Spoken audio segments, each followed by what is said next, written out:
이번 시간은 피그마의 사용법 중에 컬러 부분에 대해서 살펴볼 것인데요. 컬러에 대해 검색해 보시면 총 4개의 아티클을 살펴볼 수가 있습니다.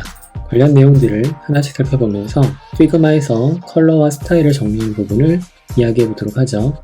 피그마는 헥스코드, 16진수 코드와 HSB, 색상, 채도, 브라이트니스, 색상, 채도, 라이트니스 이와 같은 값을 제공해주고 CSS의 컬러 값, 그리고 RGB 값을 제공해줍니다. 기본 값은 헥스코드를 사용하게 되죠. 해당 내용을 변경할 때는 컬러 피커에서 헥스, HSB, HSL, CSS, RGB 이와 같은 값으로 변경이 가능합니다. 컬러와 스타일을 실습하기 위한 간단한 파일이고요. 이 파일에 필 패널 영역에 이 부분을 클릭하면 컬러 피커가 표시가 되는데요. 컬러의 프로필은 헥스, RGB, CSS, HSR, HSB와 같은 값을 사용할 수가 있고요.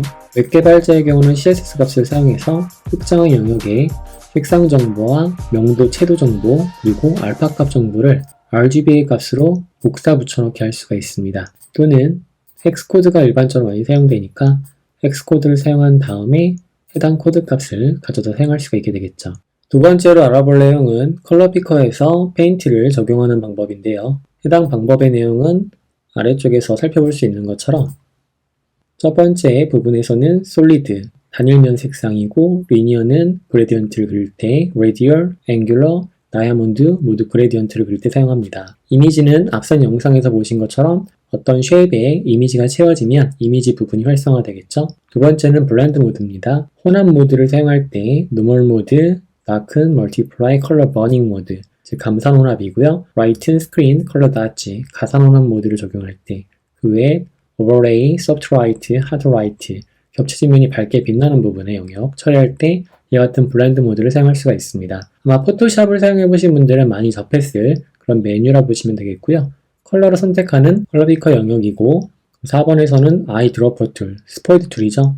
5번 영역은 컬러의 색상 부분이죠. 6번 영역은 알파값 영역이고요. 이거는 오타네요. 7번이죠.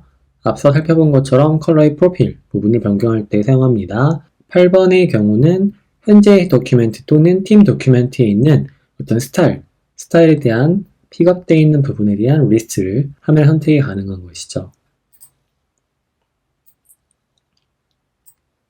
마우스에 휠을 사용할 수 있고요. 그리고 옵션을 사용하게 되거나 윈도우즈의 경우 Alt키를 사용하면 오퍼시티를 조정할 수 있다고 안내해주고 있습니다. I 드로퍼 툴을 사용할 때는 단축키 I키를 사용해서 특정한 색상을 추출할 수 있고요. I키가 아닌 Ctrl-C를 눌러서 컬러 값을 추출할 수도 있다고 안내해줍니다. 자, 그럼 실습을 한번 해보도록 할 것인데요. 먼저 색상 정보 값을 빼올 수 있으면 좋겠죠. 특정한 오브젝트의 색상을 가져와 보도록 하기 위해서 간단히 미리 디자인되어 있는 파일을 가져와 보도록 하고요. 이 파일에서 색상을 가져와 보도록 하겠습니다. 자, 먼저 첫 번째 선택한 오브젝트의 컬러 값을 여러분이 조정하실 수가 있는데요. 이와 같은 조정하는 방법 외에 I 드로퍼 툴을 사용해서 색을 추출할 수도 있고요. 또는 단축키 I키를 눌러서 색을 추출할 수도 있습니다. 다른 오브젝트의 경우도 마찬가지로 I 드로퍼 툴을 눌러서 색을 추출할 수가 있게 되겠죠. 그리고 색상 텍스트의 정보 역시 마찬가지로 색을 추출할 수가 있는데요.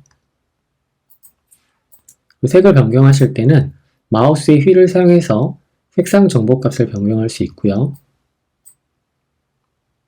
그리고 옵션 키, 윈도우즈 사용자는 Alt키를 눌러서 알파 값을 조정하실 수 있습니다.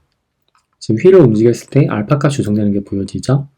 그리고 그냥 휠을 조정하게 되면 색상 정보 값이 바뀌는 걸 볼 수 있어요.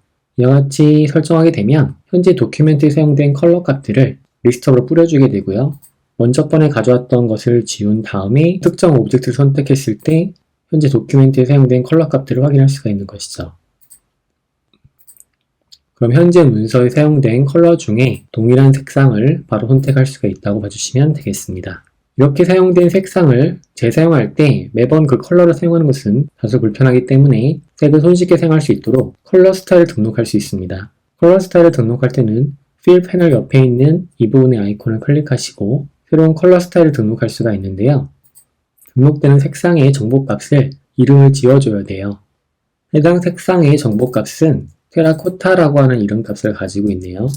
테라코타라고 이름을 입력한 다음에 스타일 등록하실 수가 있습니다.